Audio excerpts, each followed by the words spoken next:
जय हिंद साथियों। आप सब कैसे हैं? उम्मीद करते हैं आप लोग स्वस्थ होंगे और मस्त होंगे। आज 4 अप्रैल है। 4 अप्रैल का हम करंट अफेयर लेकर के आए हैं, जिसमें 15 क्वेश्चन आपके करंट अफेयर के होंगे, 5 क्वेश्चन आपके स्टैटिक जीके के होंगे। लास्ट में एक प्रश्न पूछेंगे, जिसका जवाब आपको कमेंट बॉक्स में देना होगा। आज का शुभ विचार है, सकारात्मकता सोच हमेशा सफलता की ओर ले जाती है और सकारात्मकता का प्रभाव जीवन में चमत्कार कर सकता है। देखिए, हमारे अगर सोच पॉजिटिव है, तो हमारा रिजल्ट भी पॉजिटिव होगा। इसलिए हमें सदैव हमेशा पॉजिटिव ही होना चाहिए। पॉजिटिव होने का प्रमाण हमेशा पॉजिटिव ही मिलता है, इसलिए नेगेटिव माइंड सेट आपका होना ही नहीं चाहिए। ठीक है ना? और ये ध्यान रहे कि पुरानी चीज़ों को हमेशा जो है रिवीजन करके उसको बार-बार बहन कहना नेगेटिव बातों को ये दर्शाता है। ठीक है ना? पढ़ते हैं क्वेश्चन की तरफ। हमारा पहला क्वेश्चन है, हाल ही में प्रधानमंत्री नरेंद्र मोदी किस देश में आयोजित छठे बिम्स्टेक शिखर सम्मेलन में भाग लेंगे? तो म्यांमार, बांग्लादेश, थाईलैंड, नेपाल। तो दोस्तों बता दें आपको, ये थाईलैंड में भाग लेंगे। थाईलैंड की राजधानी क्या है? बैंकॉक है और इसकी मुद्रा है थाई बात। थाईलैंड के जो पीएम हैं, इन्हीं से मुलाकात होनी है इनका। इनका नाम है सिनावात्रा। सिनावात्रा। ठीक है। अच्छा, इसमें आया है बिम्स्टेक। बिम्स्टेक शिखर सम्मेलन। तो बिम्स्टेक का कुछ ना कुछ फुल फॉर्म होगा। बिम्स्टेक, आपको सारी चीज़ें बताते हैं, आराम से ध्यान सुनिएगा। बिम्स्टेक का फुल फॉर्म हो जाएगा bay of Bengal initiative for multi sectoral technical and economy corporation. फिर से सुनिएगा, bay of Bengal initiative for multi sectoral technical and economic corporation. ठीक है ना? इसका जो मुख्यालय है आपका ढाका में है। ढाका मतलब कह सकते हैं बांग्लादेश में। इसकी स्थापना हुई थी 6 जून 1997 में हुई थी। इसमें जो सदस्य देश हैं, सदस्य देश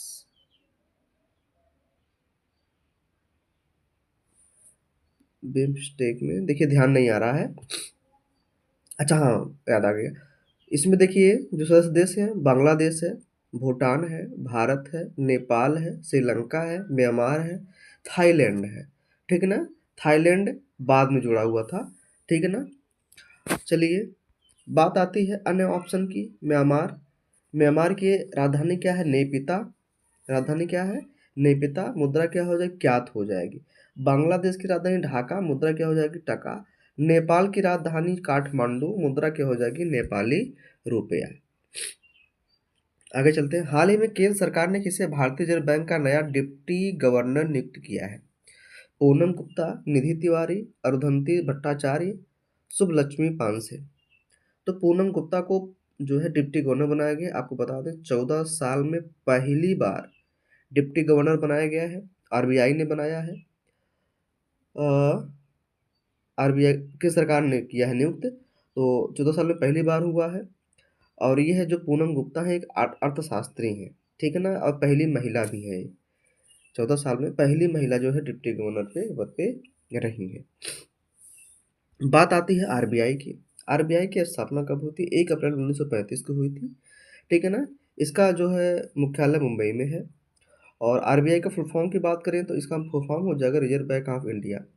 ये 1934 के भारत शासन अधिनियम के तहत इसको लॉन्च किया गया था। और जो समिति थी, समिति का नाम है यंग हिल्टन समिति की सिफारिश पर यह लाया गया था। जब आरबीआई की स्थापना हुई थी, इसके पहले गवर्नर थे ओसबोर्न स्मिथ थे। अगर पूछेगा आरबीआई के पहले भारतीय गवर्नर कौन थे, तो सीडी देशमुख थे।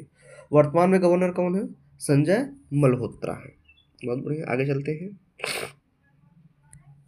भारत ने वित्त वर्ष 2024-25 में कितने रेल इंजनों का निर्माण कर अमेरिका और यूरोपीय देशों को पीछे छोड़ दिया है? तो 1100, 1400, 1681, 1881। तो कितने रेल इंजन बनाया है ये? 1681। ठीक है ना? अगर हम प्रमुख रेलवे वर्कशॉप की बात करें जहाँ पे इंजन बनते हैं, उसका नाम है चितरंजन लोकोमोटिव वर्क्स। ये आसनसोल पश्चिम बंगाल में है। यहाँ भी रेल इंजन बनाए जाते हैं। Diesel locomotive works works shop जो है ये कहाँ पे है? वाराणसी में है, उत्तर प्रदेश में है।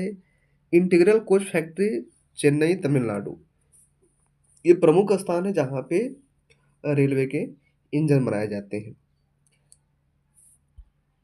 आगे चलते हैं। थोड़ा सा जुकाम पकड़ा है, आवाज़ चेंजमेंट होगा, थोड़ा सा मैनेज करिएगा आप लोग।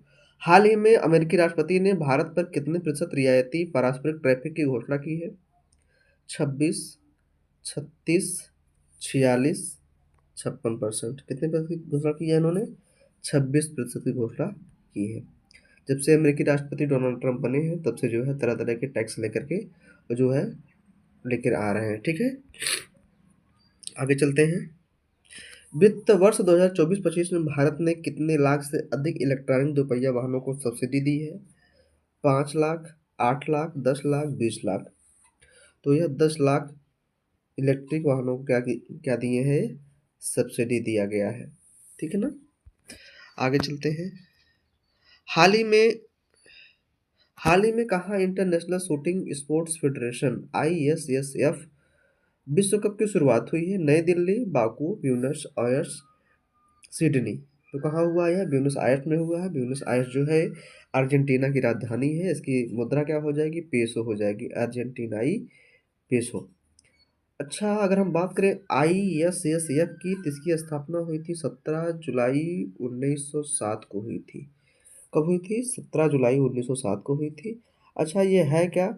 इसको हिंदी में बोलते हैं अंतर्राष्ट्रीय निशानेबाजी खेल महासंघ। इसका पहले कुछ और नाम था अंतर्राष्ट्रीय शूटिंग संघ था।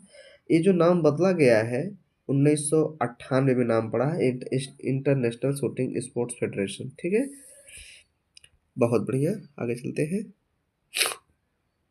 अब बात करें इसके ISSF के मुख्यालय की। इसका मुख्यालय है म्यूनिक है, जर्मनी में जो कि स्थित है। और इसके वर्तमान में अध्यक्ष कौन है? लुसियानो रोसी हैं। और महासचिव कौन है? एलेसेंड्रो निकोत्रा डी जियाकोमो है। एलोसेंड्रो निकोत्रा डी जियाकोमो। ठीक है, आगे चलते हैं। हाल ही में सरकार ने अनुसूचित जाति के लिए छात्रों के लिए कितने एकलव्य मॉडल आवासीय विद्यालय खोलने की घोषणा करी है? तो कितना हो जाएगा? 728 एकलव्य मॉडल आवासीय विद्यालय खोलने की घोषणा करी है। देखिए, जो ये होता है ना, इसमें एकलव्य मॉडल आवासीय विद्यालय 6 से 12 तक के बच्चों के लिए होता है। इसमें जो पढ़ाई होती है 6 से 12 तक के बच्चों की होती है। इसकी शुरुआत करी गई थी, ये 1998 में करी गई थी। ठीक है ना। और पहला जब विद्यालय खोला गया था ये महाराष्ट्र में खोला गया था सन 2000 में। ठीक है, कब खोला गया था? सन 2000 में खोला गया था। ये जो विद्यालय होता है ये ब्लॉक स्तर पर होता है।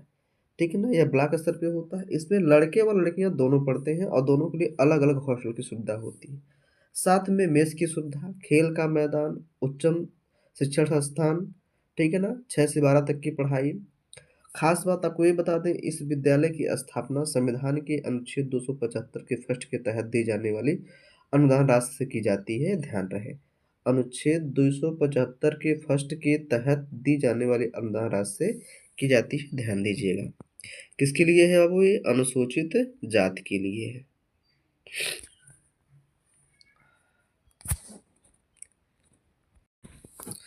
हाल ही में किस राज्य सरकार ने अपने अधिकार क्षेत्र के औरंगजेबपुर जगह का नाम बदलकर शिवाजी नगर कर दिया है? उत्तर प्रदेश, उत्तराखंड, हरियाणा, राजस्थान। तो कौन कर दिया है ये? उत्तराखंड ने किया है। उत्तराखंड की राजधानी क्या है? देहरादून। और इसकी स्थापना कब हुई थी? 9 नवंबर सन 2000 को हुई थी। उत्तर प्रदेश से अलग हुआ था यह, 13 पहाड़ी जिलों के साथ अलग हुआ था। अब उत्तराखंड में एक जगह है, इसका नाम है औरंगजेबपुर, उसका नाम बदल दिया गया है। क्या नाम नाम रख दिया गया है? शिवाजी नगर।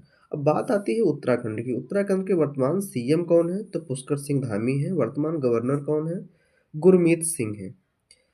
तो और बात करें हम, लोकसभा सीटें कितनी हैं? लोकसभा सीटें 5 हैं, राज्यसभा सीटें 3 हैं और विधानसभा सीटें कितनी हैं?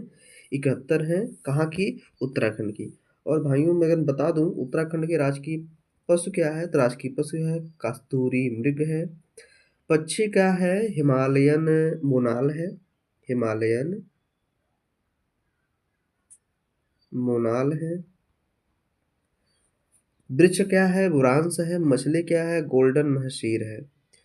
अगर हम लोक नृत्य की बात करें उत्तराखंड की, तो छोलिया नृत्य, झोड़ा नृत्य, चांचरी, पांडव नृत्य, मुखौटा, मुखौटा बहुत ही फेमस है, जात्रा नृत्य, छपेली और झुमेली। ये सब क्या है? लोक नृत्य हैं। अगर हम उत्तराखंड के प्रमुख उत्सव की बात करें तो फूलदेई उत्सव बहुत ही फेमस है। ये चैत महीने के पहले दिन जो है मनाया जाता है। हरेला उत्सव, कंडाली उत्सव, कुंभ उत्सव और अर्धकुंभ। कुंभ उत्सव जो होता है 12 साल में और अर्धकुंभ कितना होता है? 6 साल में लगता है। बात करें दोस्तों यहाँ की जनजातियों की। जनजातियाँ भोटिया हैं, थारू हैं, जौनसारी हैं, बुक्सा है, राजी हैं। अच्छा, हम यहाँ पे स्थल की बात करें तो स्थल कह सकते हैं 4 धाम यहीं पे है। हम लोग बोलते हैं ना, कहा 4 धाम जा रहे हैं क्या भैया? तो 4 धाम में क्या-क्या आता है? केदारनाथ, बद्रीनाथ, गंगोत्री, यमुनोत्री। यह उत्तराखंड की प्रमुख 4 घाटियाँ भी हैं, ठीक है ना? यहाँ पे नैनीताल बहुत फेमस है, मसूरी फेमस है, फूलों की घाटी बहुत फेमस है, घूमने लायक जगह है और जिम कॉर्बेट राष्ट्रीय उद्यान भी यहाँ का बहुत फेमस है, ठीक है? अब बात आती है अन्य ऑप्शन की। उत्तर प्रदेश की। उत्तर प्रदेश की राजधानी क्या है? लखनऊ है। इसकी स्थापना होती 24 जनवरी 1950 को हुई थी।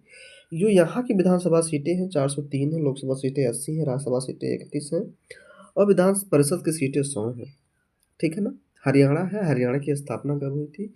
इसकी स्थापना हुई थी 1 नवंबर 1966 को हुई थी। इसकी राजधानी क्या है? चंडीगढ़ है।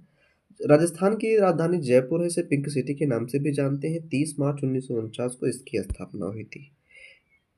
आगे चलते हैं। हाल ही में प्रधानमंत्री अनुसूचित जाति अभ्युदय योजना के तहत कितने गाँवों को आदर्श ग्राम घोषित किया है? तो इन्होंने घोषित किया है 4,991 गाँवों को घोषित किया है। ये योजना लागू कब हुई थी? ये योजना लागू हुई थी 2021 और 22 में लागू हुई थी। ठीक, आगे चलते हैं।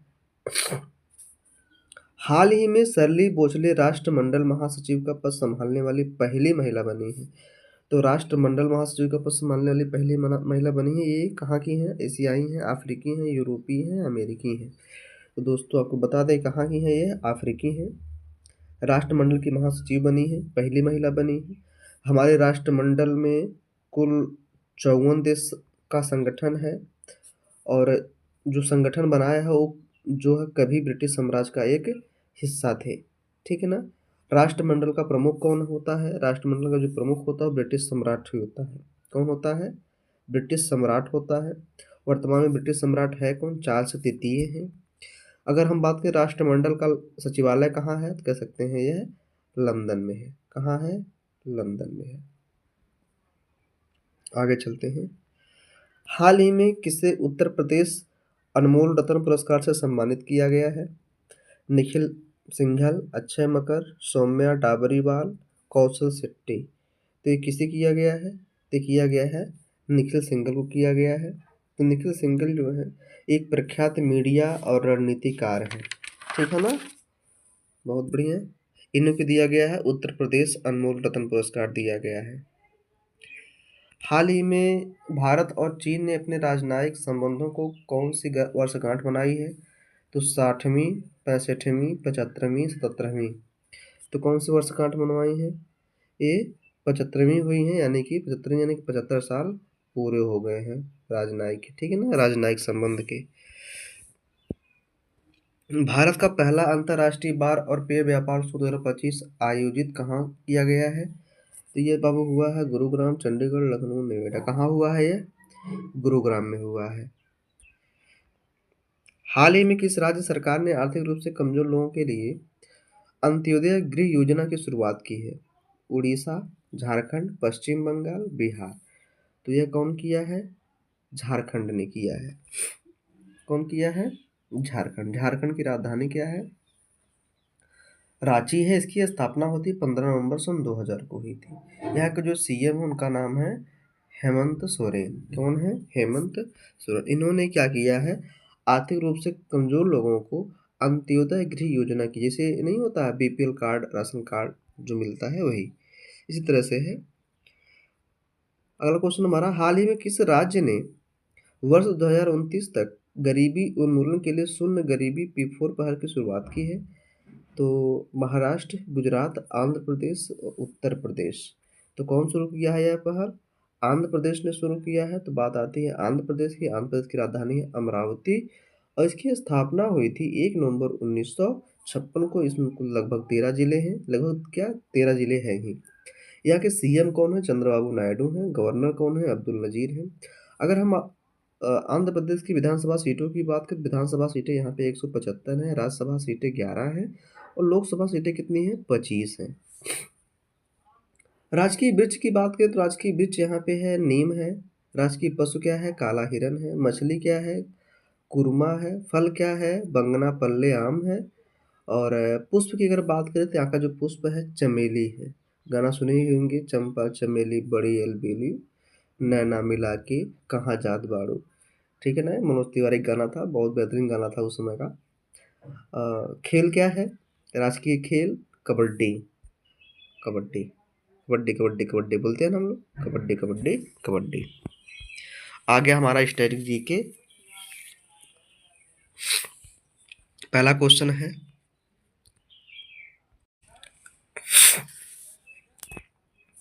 कावेरी जल विवाद किन दो राज्यों के बीच प्रमुख रूप से है? तमिलनाडु केरल, कर्नाटक आंध्र प्रदेश, तमिलनाडु और कर्नाटक, केरल और आंध्र प्रदेश।